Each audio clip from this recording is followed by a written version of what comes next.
Assalamualaikum warahmatullahi wabarakatuh. Salam sejahtera untuk kita semua. Shalom, Om Swastiastu, Namo Buddhaya, salam kebajikan, Rahayu.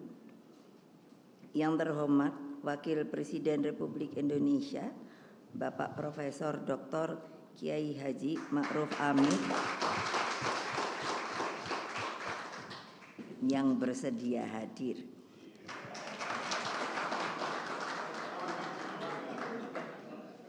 Yang saya hormati Bapak Ganjar Pranowo, calon Presiden Republik Indonesia dari PDI Perjuangan. Yang saya hormati Bapak Mahfud MD, calon Wakil Presiden Republik Indonesia juga dari PDI Perjuangan yang hadir secara daring.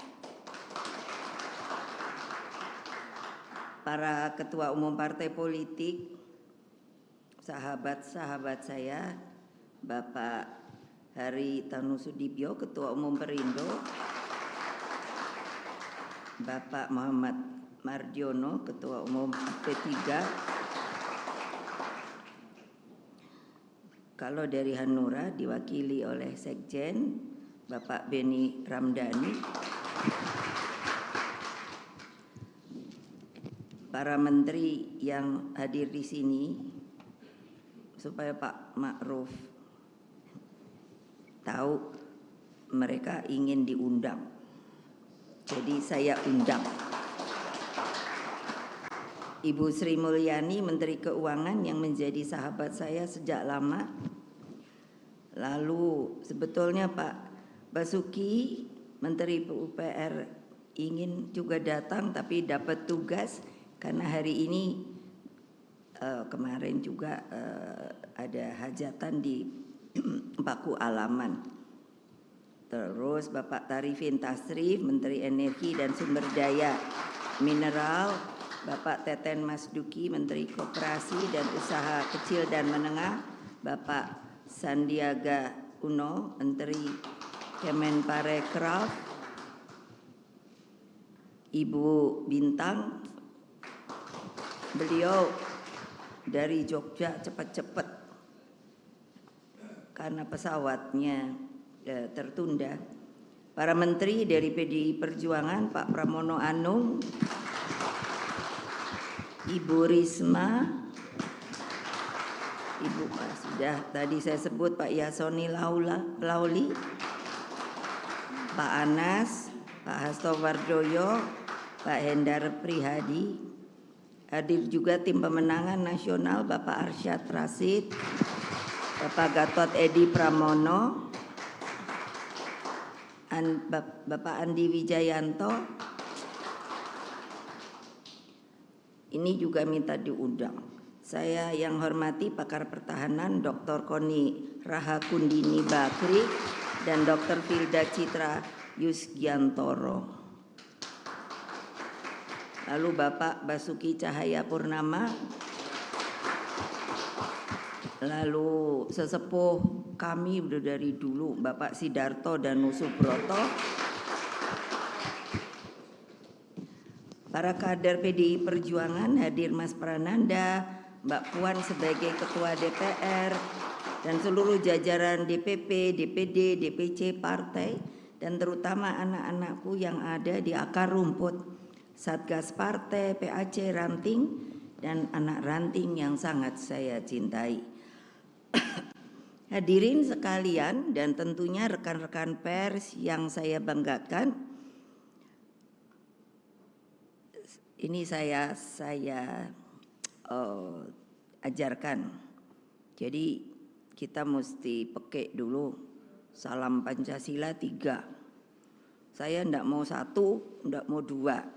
Jadi siapa yang ikut PDI Perjuangan harus 3. Salam Pancasila. Salam Pancasila. Salam Pancasila. Merdeka. Merdeka. Merdeka. Lalu apa? Ganjar Mahfud menang, menang, menang.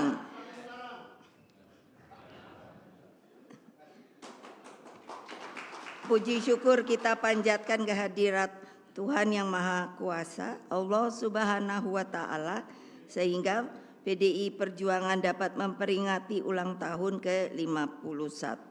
Jadi kalau dipikir cukup panjang, dari 1973 sampai sekarang. Dari PDI ke PDI Perjuangan sebenarnya. Inilah perjalanan panjang kita, pasang naik dan pasang surut telah kita alami sebagai dinamika kehidupan partai. Berbagai ujian sejarah telah menempa kita.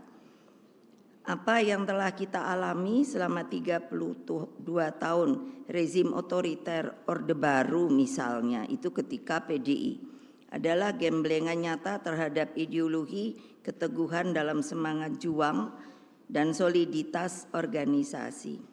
Betapa hebatnya tekanan yang kita alami saat itu hingga melahirkan kultur perlawanan terhadap segala sesuatu yang berbau penindasan.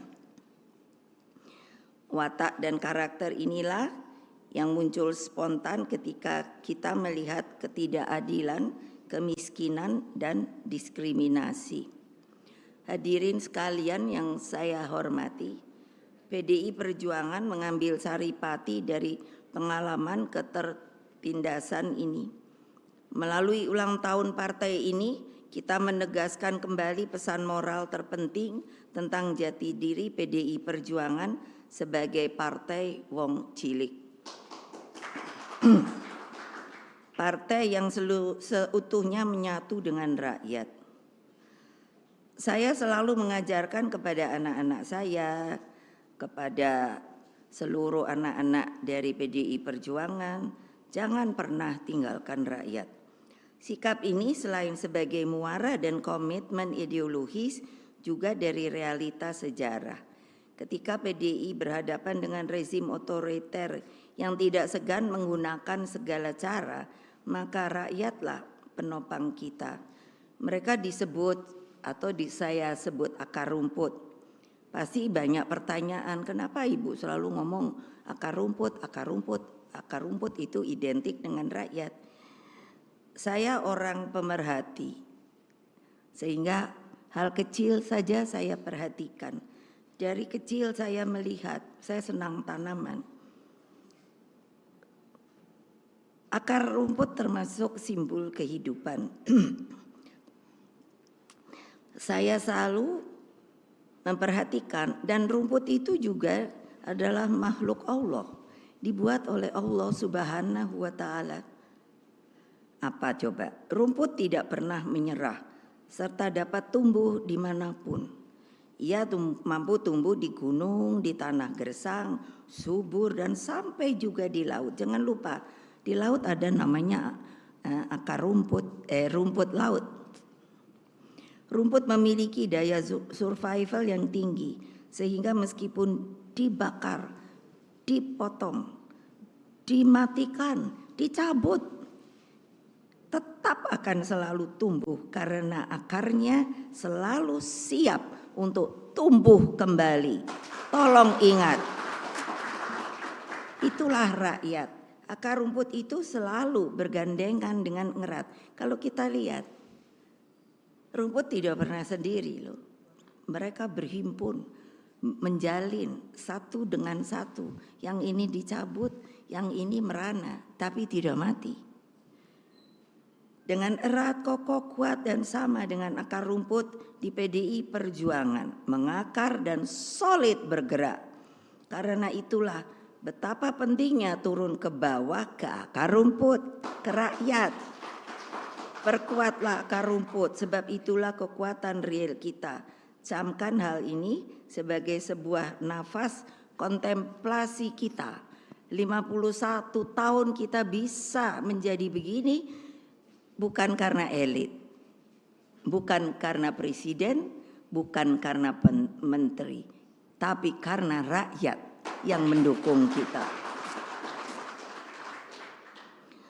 Anak-anakku dimanapun kalian berada yang saya cintai, Bung Karno telah mewariskan falsafah keberpihakan dalam diri Pak Marhain, sosok yang mewakili jutaan petani, nelayan, dan buruh dan seluruh elemen rakyat lainnya yang mendambakan kecukupan sandang, pangan, tempat tinggal, pendidikan, dan penghidupan yang layak secara kemanusiaan. Inilah warisan dan tugas terpenting politik kita. Terlebih ketika kita menghadapi, sebenarnya ini hari-hari yang biasa setiap 5 tahun.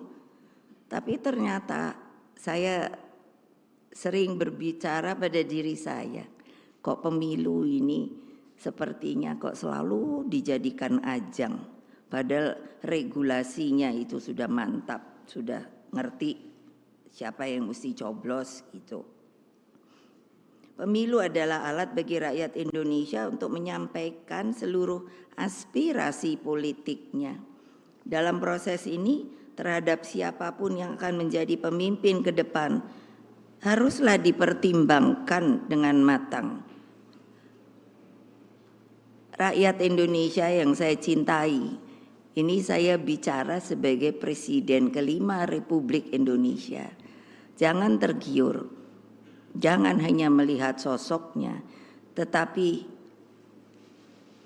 pikiran dan hatinya harus menjadi satu.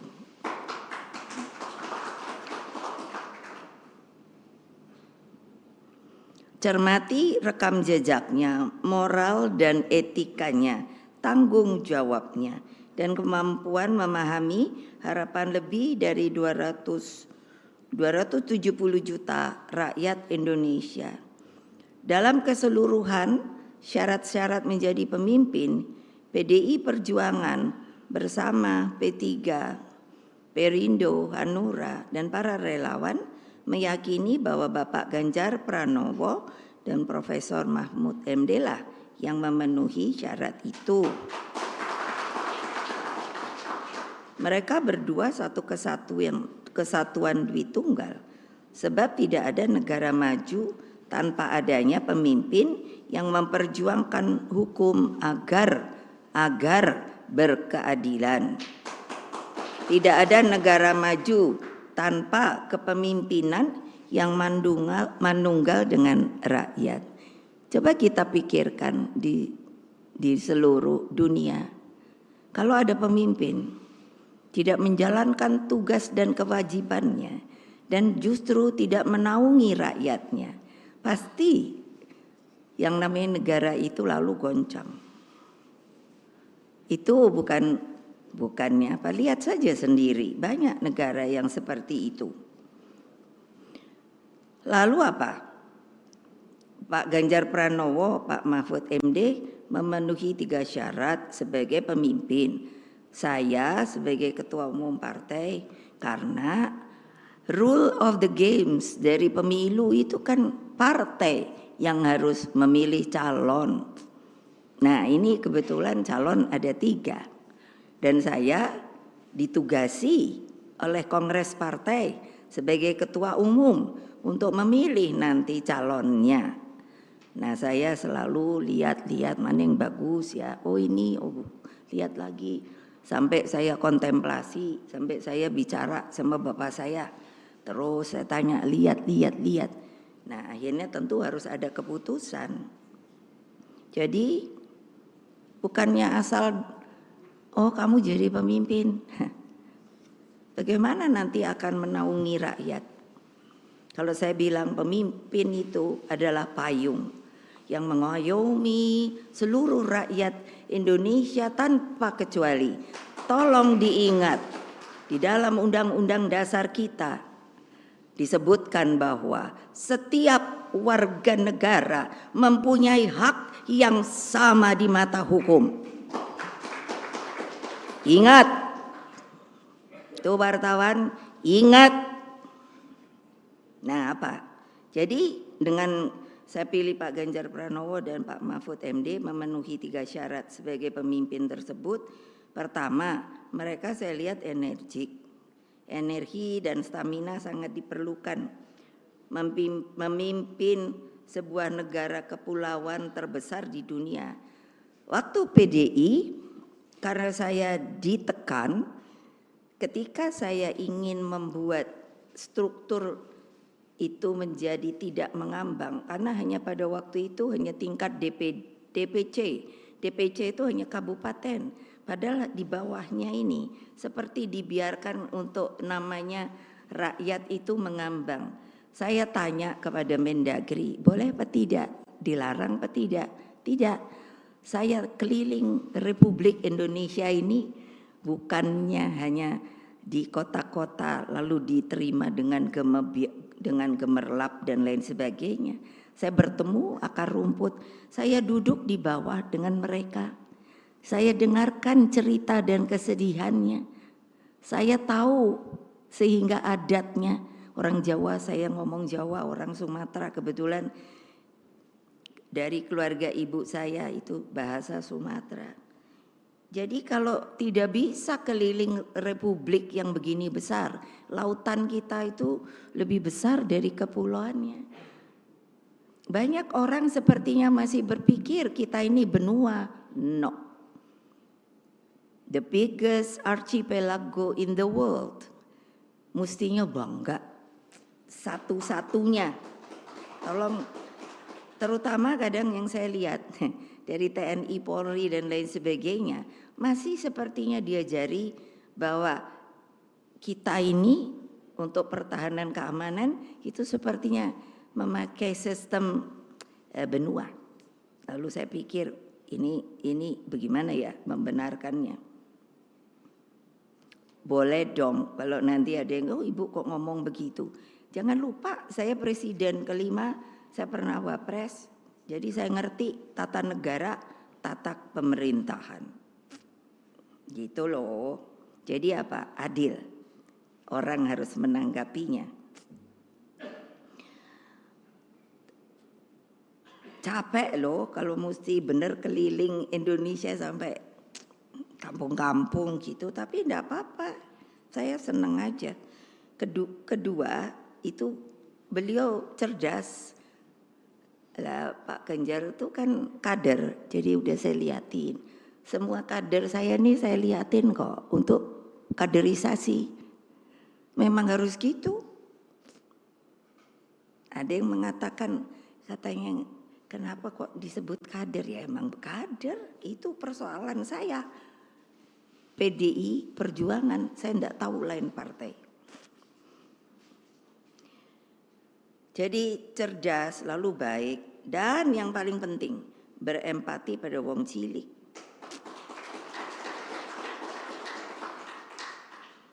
Ketiga, 21 program kerakyatannya menjadi jalan Indonesia yang lebih hebat, unggul, berdiri di atas kaki sendiri dan bermartabat. Bung Karno mengajarkan kita ini setelah merdeka dan banyak yang tidak mengetahui sejarah dengan benar, dimanipulir, terutama ketika pemerintahan rezim Orde Baru. Tidak mengatakan sejarah itu dengan sesuai dengan sejarahnya. Nanti kok ibu bisa ngomong gitu? Loh saya ngalami kok. Kenapa? Lah, kok Pancasila dimanipulir? Terus, bagaimana untuk mengetahui kamu tuh siapa? Itu pun tidak diberikan. Jadi banyak yang terombang-ambing masa kini. Nah, kalau saya memang berkeinginan, Pak Ganjar saya tanya dulu, kamu kalau saya tugasi, nanti marah juga kalau orang bilang ditugasi. Memang saya harus menugasi, beliau kader. Lalu Pak Mahfud saya tanya juga, kalau nanti saya jadikan presiden dan calon presiden harus menjalankan ya yang namanya rencana untuk bagaimana memimpin bangsa dan negara ini.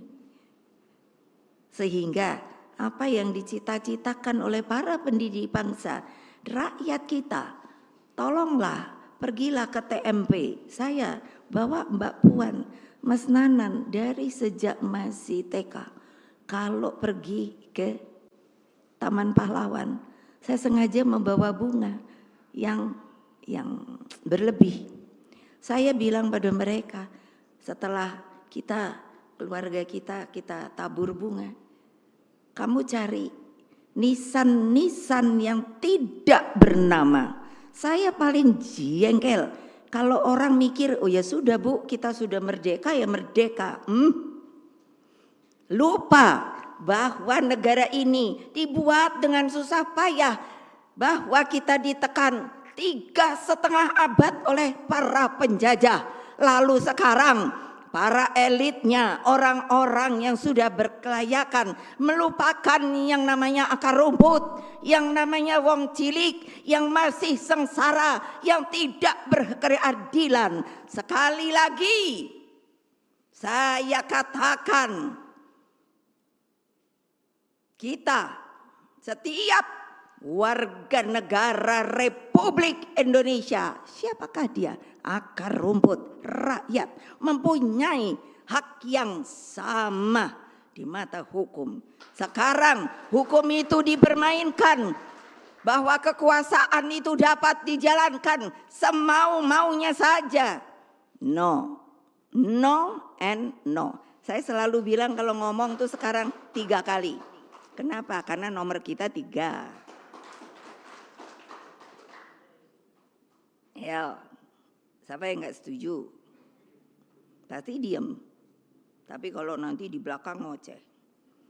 Saudara-saudara sekalian, pemilu bukanlah alat elit politik untuk melanggengkan kekuasaan dengan segala cara. Di dalam pemilihan umum, ada moral dan etika yang harus dijunjung tinggi. Loh, saya pernah presiden, ya setelah pemilu enggak ribut saya. Ya sudah, kalau memang betul itu rakyat memilih begitu, sudah. Kekuasaan tuh tidak langgeng loh, yang langgeng tuh yang di atas loh. Kekuasaan akan berhenti apapun jabatannya.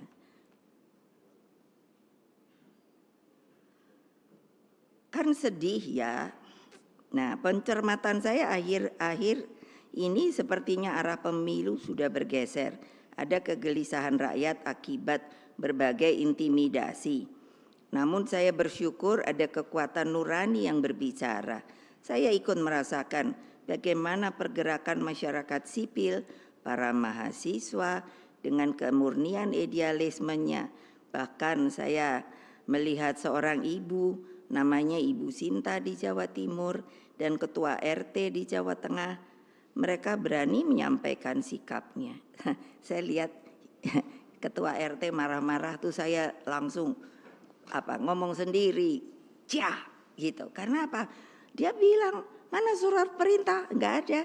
Terus saya nih Ketua RT dipilih loh sama warga. Jadi kamu mesti lapor loh sama saya. Jadi mereka yang datangnya tuh diem aja gitu. Itu hak loh. Kewajiban loh. Lupa. Emangnya rakyat mau kamu pentungin? Penjajah boleh kamu tembak, tapi kalau rakyat no. Ingat loh.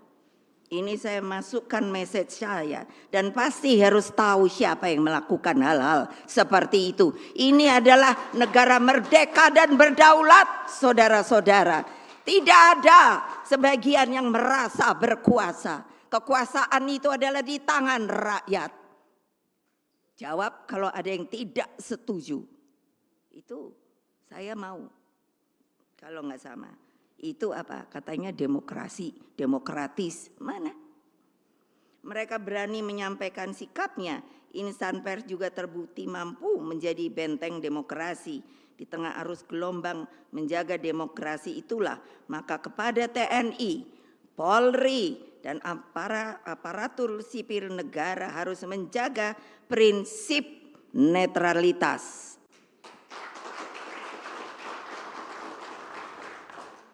Ya emangnya pelor mau ditembakin ke rakyat?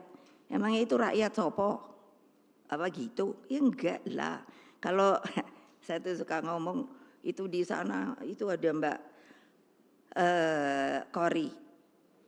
Koni ahli ini pertahanan keamanan. Saya bilang sama beliau, emangnya kalau udah jadi jenderal tuh keren. Dia kalau nggak ada yang siap, sampai kayak gitu, sampai kan nahan napas gitu, saya liatin ya. Aduh, yang namanya prajurit tamtama itu disuruh ngikutin, kalau nggak ngikutin katanya subordinat. Iya, saya bilang kasihan, emangnya bukan manusia? Manusia lah. Ingat loh. Terus coba apa? Sebab TNI terikat dengan sumpah. Sumpah itu kan pakai itu, pakai Al-Quran, pakai Injil, pakai kalau Hindu apa ya? Saya kurang tahu namanya. Weda. Iya, jadi kan bayangkan sumpah itu bukan sumpah omong kosong loh. Sumpah itu sama yang ke atas loh, jangan lupa sampai mati loh. Makanya ketika saya disumpah wapres, disumpah presiden, lain dengan janji jabatan loh. Tolong dipisahkan. Ya, jadi ingat loh, sebab TNI terikat dengan sumpah Sabta Marga, Polri dengan Tribrata, aparatur sipil negara dengan sumpah jabatan. Nah, coba bayangkan loh, saya yang salah tuh siapa sih ketika kasus Boyolali, dan saya sampai mikir, sebenarnya apa toh yang ada di dalam hati dan pikiran mereka? Kok enak aja rakyat dibegituin? Lu apa nggak tahu kan sekarang anak muda seneng banget pakai motor apa breng-breng itu loh, apa knalpotnya dicopot, apa kan itu sebenarnya menunjukkan ya namanya anak muda apa mau sok jagoan gitu. Lah kok saya bilang enak ya. Aduh sampai bonyok gitu saya lihat yang di apa dipukuli. Lah kok mulut bisa sampai sini yo? Kan saking cocor gemengkak itu. Terus saya tuh sampai mikir gini, yang melakukan itu orang tuanya sopo? Pada rakyat yang kayak gitu. Orang tuanya itu di mana sih? Apa bukan rakyat? Rakyat lah. Eleng loh. TNI, Polri dan lain. Mereka tuh jadi itu kan gratis loh. Dibayar oleh negara loh. Negara tuh dari mana bayarannya? Ya dari rakyat lah yang ngumpulin patuh, bayar pajak dan lain sebagainya. Ini sirkulasi apa? Saya bukan sentimen, enggak. Ini supaya tahu kalian itu abdi negara, bukan perorangan. Udah begitu mbok sadar apa yang harus dilindungi itu sopo toh? Ya rakyat lah. Lah kok saya lihat kok sekarang kayak begini ya? Gimana sih? Saya kalau ngomong memang benar. Makanya saya bikin ininya apa namanya nih? Tagline-nya Satyam Eva Jayate. Sebetulnya apa toh maksudnya ya nanti. Nah, jadi kan seperti ini. Nih, saya mau ngomong sama Polri. Yang memisahkan Polri itu saya loh. Ketika presiden kelima, dipikirnya gampang, susah payah loh. Karena apa? Karena terpisahkan lagi dari TNI. Baik-baik. Itu apa enggak saya beri untuk ada pemasukan, ada pendapatan untuk APBN-nya, saya belikan yang namanya peralatan dan lain sebagainya. Eleng loh ya yang jadi pemimpin. Jangan macam-macam. Jangan saya dibully. Kalau kali ini saya udah janji, kalau dalam kampanye ini saya dibully-bully, saya udah punya loh yang namanya pengacara. Saya tepat janji loh. Waktu sebelumnya mau dibully kayak mau apa terserah aja. Tapi saya pernah bikin. Jangan saya dibully ketika pemilu. Ya, saya bukan nakutin. Itu kata kebenaran saya. Nah, jadi ya eleng aja dah. Dan apa sih? Selain itu mereka juga berasal hidup dan nantinya akan kembali menjadi rakyat biasa. Kayak apa loh, kalau lagi jadi jenderal udah gitu pensiun, banyak lalu mengingat, wah dia waktu jadi ini kok gitu ya Bu. Nah saiki wis dadi wong biasa. Hadirin sekalian, seluruh anak-anakku yang sedang mendengarkan dimanapun mereka berada, kebenaran dalam pemilu terjadi ketika rakyat dapat mengekspresikan hati nuraninya secara bebas, merdeka, dan berdaulat. Nah ini juga untuk KPU, Bawaslu, tolong dong kerja yang benar. Saya kan baca tuh di jalan ada apa itu baliho, wah pemilu yang demokratis. Di mana ya saya lihat ada 2. Kan saya mata tuh suka lihat kalau lagi jalan. Lalu jujur, adil, luber, langsung, umum, bebas, langsung, umum, bebas. Nah ini bebasnya dan rahasia. Jadi tidak digiring loh. Tolong ya. Lah gimana Toyo? Saya dulu mempertahankan nanti. Dulu saya mau, dulu kan waktu zaman Orde Baru tuh LPU. Lembaga Pemilihan Umum. Menurut saya itu lebih kuat. Nah, tapi waktu apa namanya? Reformasi itu dijadikan komisi. Saya selalu mengatakan, tapi selalu kayak saya dibully gitu. Lalu saya bilang komisi itu ada Pak Lauli, jawab saya. Komisi itu sifatnya ad hoc kan, bahwa suatu saat tuh bisa dibubarkan. Itu berulang kali saya ngomong. Jadi kan, aduh gimana sih? Kita berkumpul di sini karena meyakini kebenaran dalam politik itu. Mbok biarlah rakyat tuh senang gitu loh. Mikir-mikir sendiri. Tapi kita kan boleh memberikan omongan dengan baik. Itulah adanya debat untuk melihat dengan langsung positif, mana ya yang bagus, mana ya yang pintar, gitu loh. Lah kalau hanya mau jadi pemimpin tapi nggak bisa apa, yaitu menaungi rakyat. Yang paling kritis apa sih? Ketika jadi pemimpin sopo wae, itu dalam keadaan suasana, keadaan tuh sedang krisis atau kritis. Itu kan mesti dapat orang pemimpin tuh yang tak gitu, smart gitu loh. Iya, jadi apa juga ya. Ini pesan rohani saya. Guna menggelorakan pentingnya kebenaran dalam politik, saya secara sadar dan juga penuh keteguhan hati memilih tema HUT PDI Perjuangan ke-51. Mungkin banyak yang ibu kok bahasanya bukan Indonesia, yaitu Sanskrit Satyam Eva Jayate, yang artinya kebenaran pasti menang. Jadi kan nanya dari mana ibu dapat? Saya ini suka baca buku. Udah begitu lama saya kayaknya udah jadi anggota DPR. Seorang profesor lupa dari Perancis memberikan pada saya, dia membaca aksara di Candi Borobudur, lalu itu rupanya sejarah dan diberikan pada saya sudah diinikan dari bahasa Indonesia. Jadi ketika itu zamannya Raden Wijaya. Nah itu kan Majapahit, kalau nanti baca untuk datangnya kerajaan Majapahit datangnya dari mana.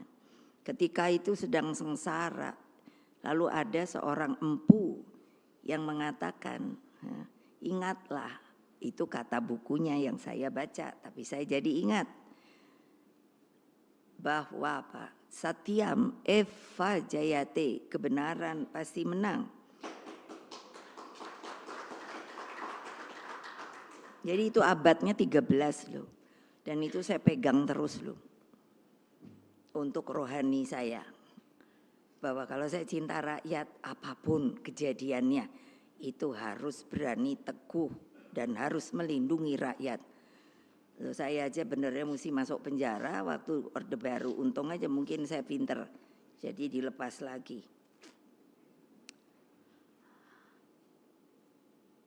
Kebenaran pasti menang merupakan falsafah yang hidup dalam cerita-cerita rakyat. Coba deh, simbol-simbol itu selalu ada.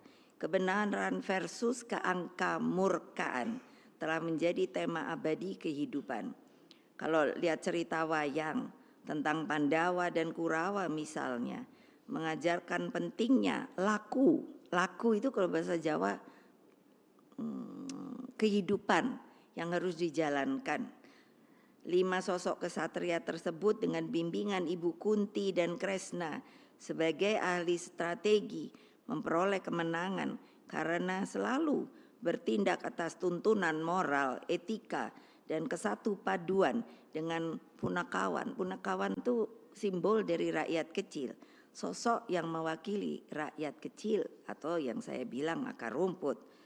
Pesan politik kebenaran ini ternyata juga dapat diambil dari keteladanan Nabi Muhammad sallallahu alaihi wasallam.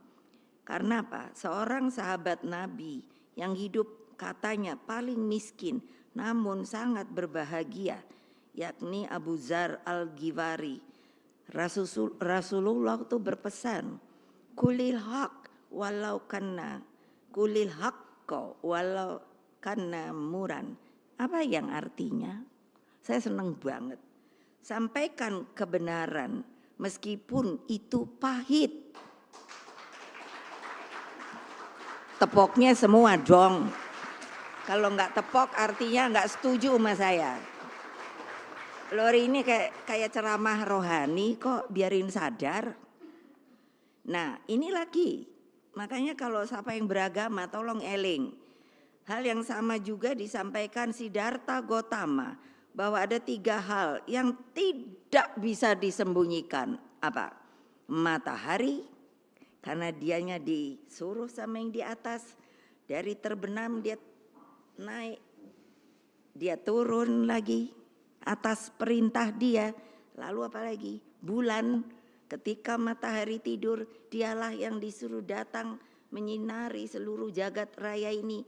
Lalu dia tidur lagi. Terus apa dong? Hah? Yaitu kebenaran. Bayangkan Siddhartha Gautama yang banyak juga pengikutnya. Juga ada orang bijak, kalau di ini banyak banget. Dia atau mereka berkata, kebohongan itu, apapun kebohongan, pasti kebenaran akan mengejarnya. Jadi insya Allah kita akan menang 1 putaran. Siap? Siap? Siap? Kalian siap apa tidak tuh? Gitu loh. Yakin saya ada lagi Zenit. Orang yang bijaksana. Apa? Kebenaran itu suci di atas segalanya. Coba bayangkan kalau kita bohong, itu bohong sama diri kita sendiri loh.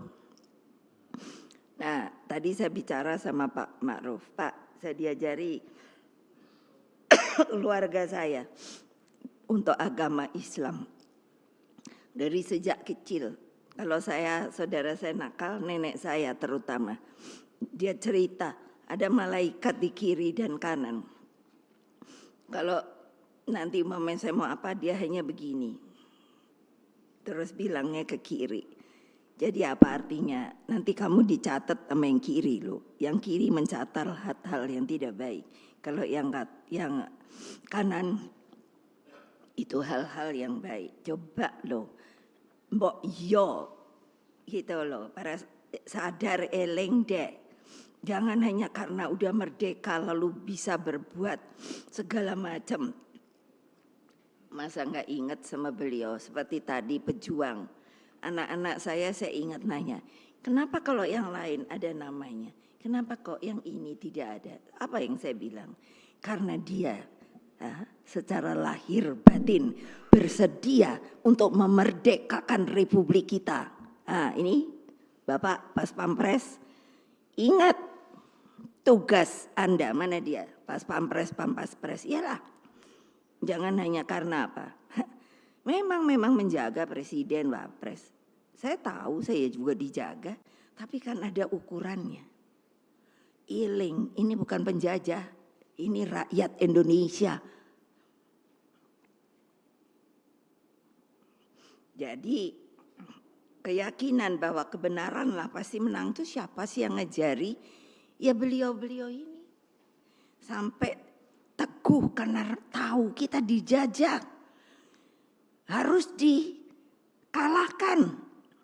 Kalian berani apa tidak? Iyalah. Masa pemilu aja dibuat ajang tarik menarik? Ya enggak lah. Udahlah, bebaskan yang namanya rakyat untuk bisa memilih pemimpinnya dengan baik, dengan arif dan bijaksana. Jangan hanya didorong-dorong, disuruh-suruh, udah dengan intimidasi lah, dengan kekerasan lah. Aduh sudahlah, tolong deh, itu maaf, beribu maaf. Toh orde baru akhirnya juga jatuh, gitu loh. Gimana Toyo? Apa artinya? Bahwa kekuasaan itu tidak langgeng. Yang langgeng tuh rakyat loh. Karena apa? Siapa yang bikin rakyat? Allah Subhanahu wa ta'ala. Diturunkanlah manusia ke dunia. Jangan lupa untuk apa? Antara lain kalian itu kan menjadi apa? Bangsa-bangsa yang makanya beraneka ragam. Tapi satu jua. Apa coba? Jangan lupa loh. Sehingga para pejuang kemerdekaan dan para pendiri bangsa itu, mereka berani utuh mengorbankan diri. Kalau dulu saya diajari bapak saya, makanya kenapa saya selalu bilang merdeka. Kalau dulu bilangnya apa? Menurut saya gagah perkasa. Kalau ketemu katanya dulu tuh manggilnya bung ini, bung itu. Bilangnya apa? Merdeka. Nanti jawabnya apa? Atau mati. Bukannya apa? Lebih baik mati daripada tidak merdeka. Begitu loh sasantinya. Ayo kalian yang menjadi tentara Republik Indonesia. Begitu juga kepolisian netral. Awas ya kalau tidak. Ya loh. Loh saya ini orangnya kayaknya kalem. Itu si Opa tuh, itu polisi dia. No, bilang nama polisi dong. Jangan dong rakyat disakiti atau apa. Hanya karena dia memilih yang lain daripada kehendaknya. Ayo Opa, ngapain situ di apa namanya? Bantimpres. Ngomong. Tuh pada diketawain iyalah. Kalau situ PDI Perjuangan. Kalau bukan ya jangan. Ya jadi mereka tuh sampai seperti sopo ya. Yang kapal terbang pertamaku sopo yang jatuh pembentukan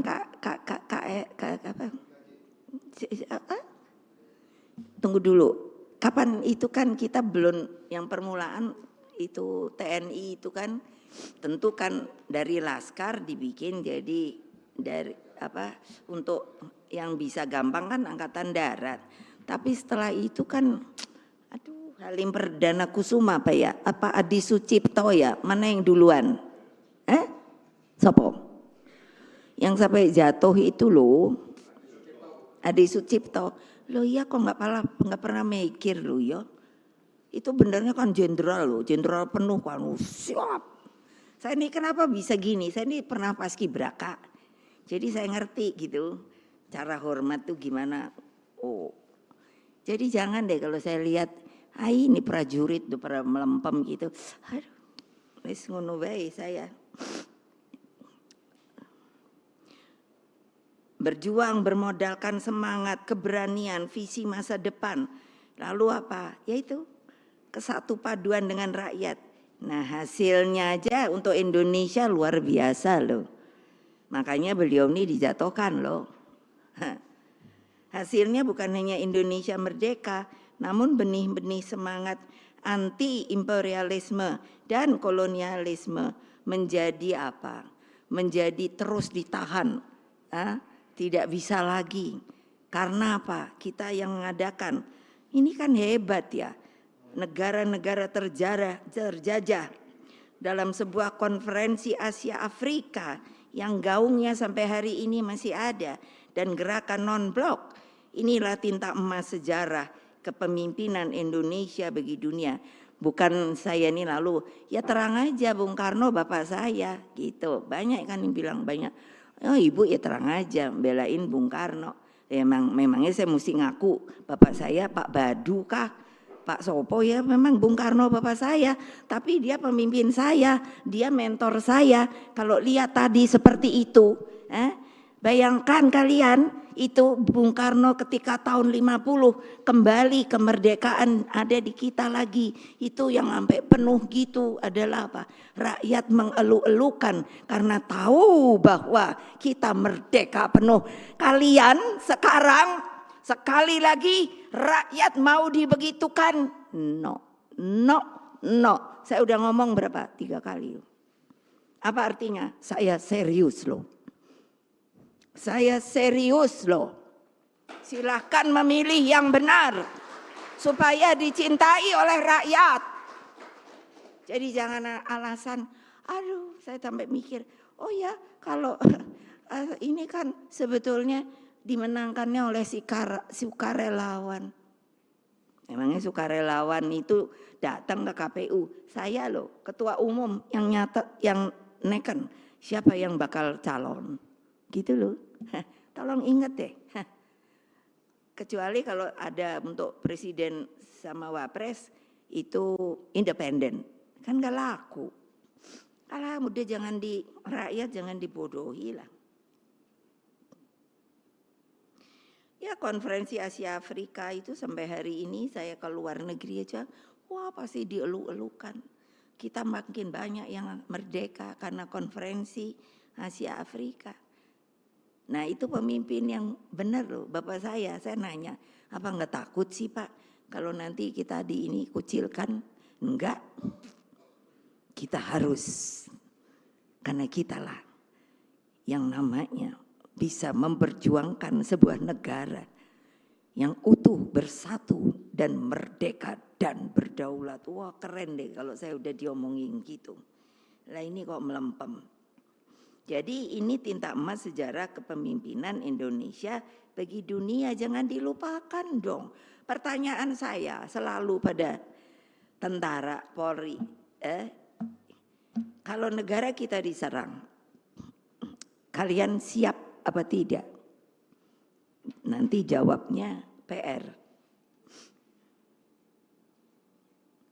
Saudara-saudara sekalian, seluruh rakyat Indonesia yang saya cintai dan banggakan. Sekiranya setiap pemimpin dan setiap anak bangsa memegang falsafah kebenaran tersebut, maka politik akan menampilkan watak sejatinya untuk menebar kebaikan dan menjauhkan keburukan.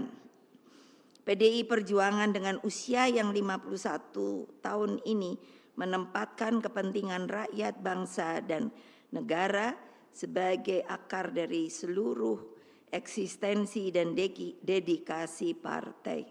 Semua dengan niat tulus, kerelaan hati, dan tekad mewujudkan kebenaran dalam politik. Sikap ini senafas dan sebangun dengan Bung Karno yang menempatkan dedication of life pada Tuhan, bangsa, dan negara di atas segalanya. Beliau berjuang dengan penuh rasa cinta kepada rakyat Indonesia melebihi apapun, sebab kehidupan rakyat adalah kehidupan Bung Karno itu sendiri. Kebayang nggak sih? Nggak ada yang mau nanya. Kita merdeka tuh sebetulnya yang ngomongku sopo toh. Hanya 17 Agustus dibunyikan proklamator. Lembok, ingat dong, kalau nggak ada beliau, belum tentu kita masih bengkari terjajah. Ini fakta loh. Orang saya tanya sama ibu saya, waktu itu benernya pada takut nggak sih? Waktu mau mengucapkan proklamator, lah iyalah mau ngerekkan bendera merah putih, orang namanya lagi dijajah, Jepang, untung waktu itu sudah kalah. Bung Karno itu seorang jenius loh. Visioner. Beliau kan sudah ada, makanya mestinya baca buku. Sudah itu sebetulnya kalau dibaca maka kita mengerti why kita harus merdeka. Beliau bilang nanti kalau di lautan Pasifik itu menjadi merah, maka pada waktu itu, beliau senang simbol-simbol, maka pada waktu itulah rantai penjajahan akan putus. Makanya dibuat patung di dekat Hotel Borobudur tuh apa?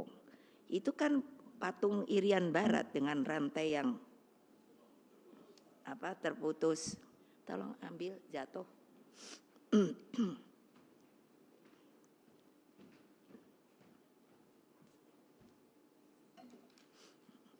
Makasih.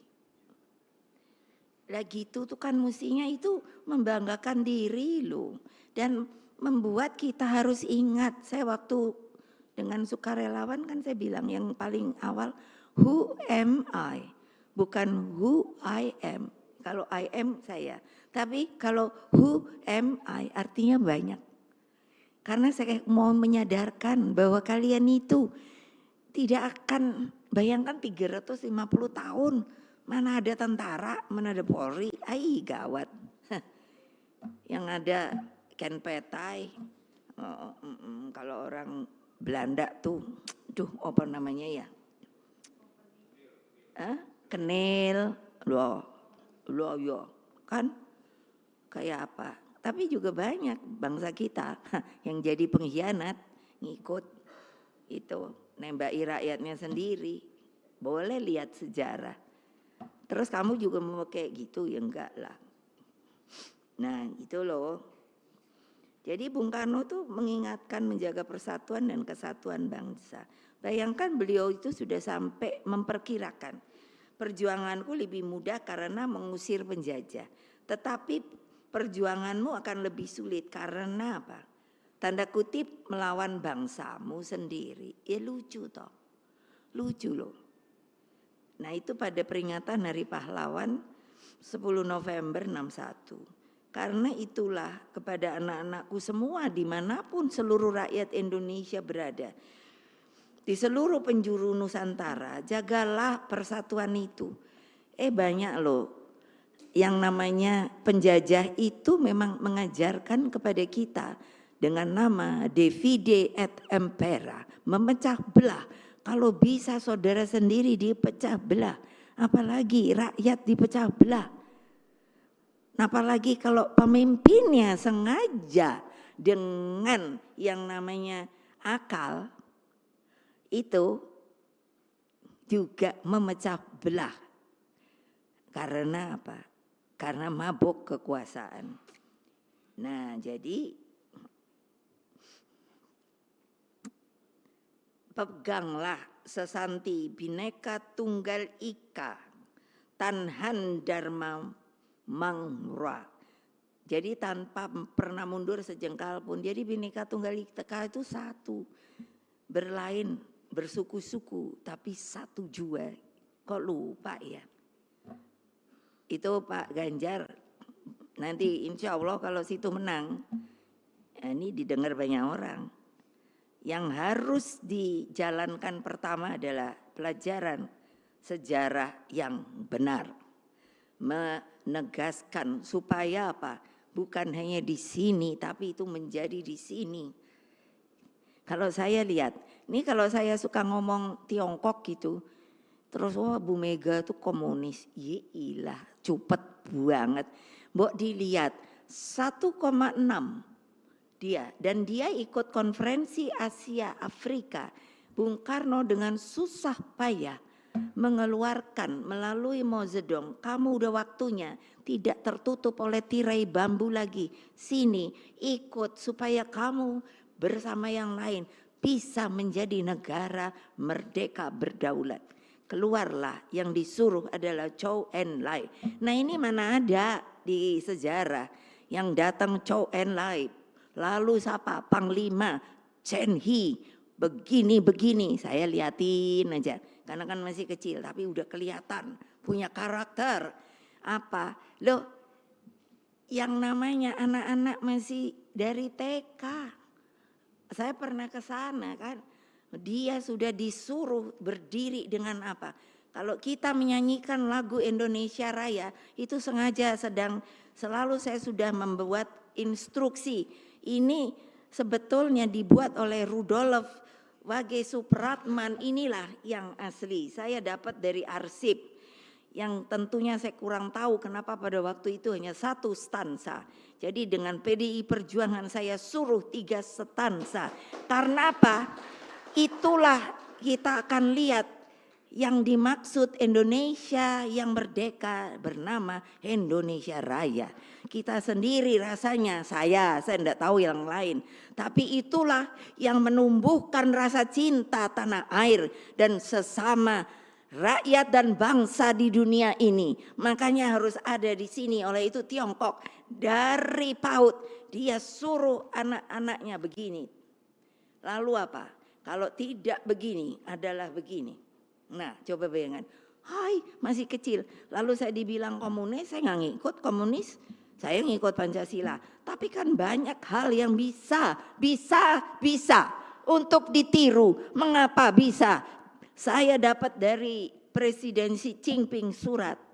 Karena sebenarnya Mbak Puan yang datang waktu partai ya yang kamu diundang itu. Apa? Disebut bahwa sekarang ini di Tiongkok itu nggak mungkin dong berani tulis surat. Sudah tidak ada kemiskinan sampai di tingkat desa. Pertanyaan saya, apakah sampai tingkat desa itu bukan ada rakyat yang kita sebut fakir miskin? Makanya kenapa yang namanya tagline saya pada raker berapa? Rakernas 3 adalah fakir miskin mesti dipelihara oleh negara. Bisa apa tidak? Bisa. Kamu mesti hitung APBN nanti dengan Menteri Keuangan. Iya dong. Nah jadi kan betul kalau ada Pak Mahfud. Gimana nih jangan korupsi. Ya habislah kalau korupsi. Tapi kalau itu semua dikumpulkan itu. Sebenarnya mudah. Indonesia itu mengapa disebutnya kaya raya. Itu benar. Saya kan ditunjuk lagi untuk jadi di badan BRIN, Badan Riset Inovasi Nasional. Itu researchernya aja 8.144. Profesor, doktor, sudahlah segala macam. Untung saya waktu disuruh, ntar saya ketemu orang pinter gitu, tapi terus saya bisa menyombongkan diri. Jadi waktu mengenalkan diri saya Ibu Megawati Soekarno Putri, gelar saya 2 profesor, 10 honoris causa doktor gitu kan. Jadi semuanya pada